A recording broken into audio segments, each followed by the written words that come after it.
Olá, olá para você que está aqui comigo mais uma vez. Seja muito bem-vindo, gratidão. Eu me chamo Lucinda e é com muita alegria que recebo você mais uma vez aqui no meu cantinho. Estou muito feliz com tanto contato, com tantas pessoas aí me enchendo de elogios. Eu só quero dizer que eu os recebo com muita responsabilidade, porque é uma alegria renovada para mim estar aqui com essa oportunidade que o YouTube nos disponibiliza, dessa plataforma, de a gente manter esse contato, de aprender a gostar de cada um de vocês que estão aí do outro lado. Saiba que eu sou a primeira a aprender, né? Porque quando eu quero trazer algum tema, eu vou lá estudar, vou entender, para conseguir te transmitir uma mensagem verdadeira, fiel e que tem a ver com o meu pensar. E é por isso que nós estamos aqui juntos. Nós somos seres gregários, sabe? Seres que se ajudam, se agrupam, ajudam um ao outro, porque nossa evolução, ela é coletiva. Nós nascemos dentro de um contexto familiar. Aliás, para a gente nascer já é preciso, né? De um pai, de uma mãe.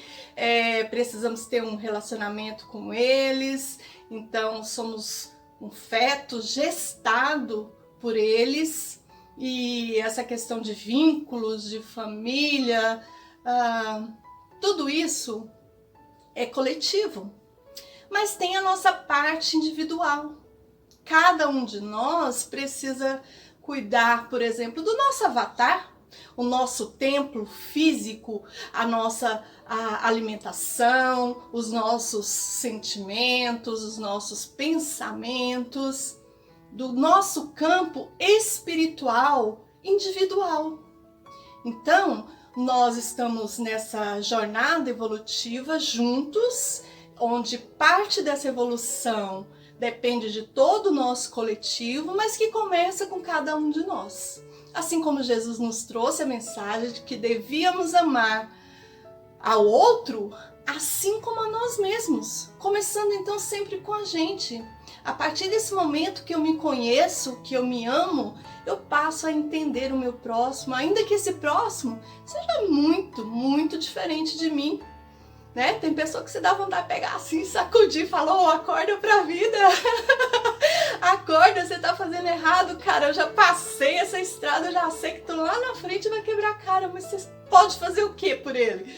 Aconselhar, estar ali perto, conversar, estender a mão se ele cair e sempre, sempre pedir a Deus, porque eu acho que as nossas orações uns pelos outros é muito importante. É uma ponte maravilhosa entre Deus e nós, né? E eu vejo, gente, esses dias eu tava, as poucas vezes que eu ligo a TV, eu me deparo com uma realidade triste, não só no Brasil, como uma realidade mundial, que é a realidade da violência doméstica. E nós não nos damos conta de que essa agressão verbal, esse ataque com as palavras também é importante. As ameaças, as chantagens, as humilhações, tudo isso também é uma agressão, né?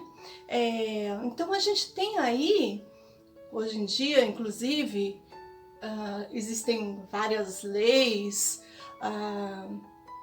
sobre as crianças, as mulheres, lembra? Beliscões, puxão de orelha, e muitas vezes nós não nos damos conta de que as palavras também machucam, doem, humilham, provocam medos. As palavras também causam danos irreversíveis ao ser humano. Então a gente precisa ter consciência dessas agressões verbais, parar com essas ameaças, porque quando vem de pessoas queridas, sabe? Pessoas que as crianças, por exemplo, depositam a confiança. Isso cria uma dor emocional tão grande quanto a dor física. Às vezes a gente vê uma pessoa atropelada, tem uma fratura exposta, meu Deus, que dor, que não sei o que, né? Mas uma fratura exposta emocional dói do mesmo jeito.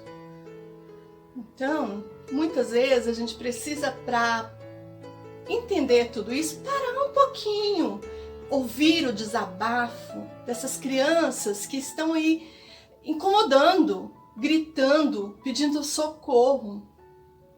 Todas essas palavras que a gente magoa o outro, isso atinge de verdade o ser humano. Ainda mais quando criança que está se formando, está se criando, né, altas defesas, e aí você vê o ser humano cada vez pior. É preciso observar essas agressões verbais para que a gente possa observar também esses padrões que vêm da família, vai passando, vó, mãe, filhos. Colocar consciência. É melhor a gente morder a língua do que jogar para fora esses ataques verbais. E a palavra é bem isso mesmo, é um ataque. Parece que quando a gente fala ataque é uma coisa física, né? Mas a palavra, quando ela é dita, ela é um ataque verbal. Você já escutou assim? Nossa, como você é lerdo! Ai, como você é parado! Quando você fala isso para uma criança, como você é boba, você tem uma autoridade sobre essa criança que ela vai vestir essa camisa e ela vai corresponder a esse rótulo que está dando a ela. Então, ao invés da gente falar, como você é lerdo, parado, não sei o quê, que tal você enaltecer uma qualidade dessa criança? Porque a palavra dos pais dá autoridade para uma criança é lei. O avô, a tia, o padrinho. Será que essa criança, gente, se ela perceber essa lerdeza, né? Esse devagar, será que isso não é uma qualidade? Enalteça uma qualidade dela, esses outros comportamentos, características, com certeza ela vai ter. E quando uma criança, por exemplo, machuca, cai, aí o adulto vem e fala, bem feito, eu te falei. Isso é uma agressão verbal. Porque a criança já errou. Ela já está pagando o preço, ela já está sentindo que errou. E a partir do momento que a pessoa joga isso como um ataque, ela vai pegar e vai começar a sentir essa dor do erro. Será que ela precisa ouvir essa bronca ainda? Eu falei que... Viu? Você não me ouviu? Eu falei que... Então, é acolher essa criança, cuidar do machucado primeiro, sabe? Cuidar. Porque quando você faz isso, quando você transforma esse fato numa experiência construtiva, você concorda comigo que você transforma o viver total desse ser humano? Transformar erros em aprendizados. É errando que se aprende. Que tal você fazer isso? Ensinar isso para uma criança? Que tal você trocar o viu? Eu te falei que ia acontecer por... Que tal a gente fazer diferente para que não aconteça novamente? É preciso a gente prestar atenção nesses pequenos detalhes, porque a criança carrega dentro dela para sempre. Quantas mães falam, espera seu pai chegar para ver. Sabe, isso é um verdadeiro atestado de fragilidade, porque a mãe que diz isso para uma criança, depois não pode se queixar que os filhos depois não vão respeitar ela. Porque quando você diz assim, espera seu pai chegar, você está dizendo, eu não dou conta sozinha. Aí perde a própria autoridade. Aí você transforma o pai em algoz, né? A criança vai sempre ter medo do pai, tem verdadeiro temor do pai e não respeita. Então essa frase dá uns comandos assim tão negativos, uns ataques verbais que tira a autoridade da mãe e põe o pai como uma pessoa, um algoz, uma pessoa que a criança tem que temer, né? Afasta totalmente da mãe e do pai. Tem uma frase que diz assim, ó, a mamãe volta rapidinho. O que é isso? A mãe quer amenizar a culpa de que ela vai sair e aí fica tampando o sol com a peneira. Porque isso vai amenizar a ansiedade da criança? Porque 5 minutos para a criança longe da mãe é uma eternidade. Então isso gera uma ansiedade muito grande. A criança é muito inteligente, ela percebe a insegurança da mãe quando diz, vou voltar rapidinho. E aí a mãe fica se sentindo fragilizada ao dizer isso, ao deixar a criança ali um minutinho e tal, e isso tudo vai criando o que forma um adulto. Então qual a melhor forma? Ó, a mamãe vai trabalhar e volto na hora da janta. Né? Mamãe vai trabalhar e volta na hora da janta. Pronto, quando você repete isso, a criança até pode chorar ali 5 minutinhos e tal, mas ela vai entender, vai saber que você vai chegar na hora da janta. Ponto.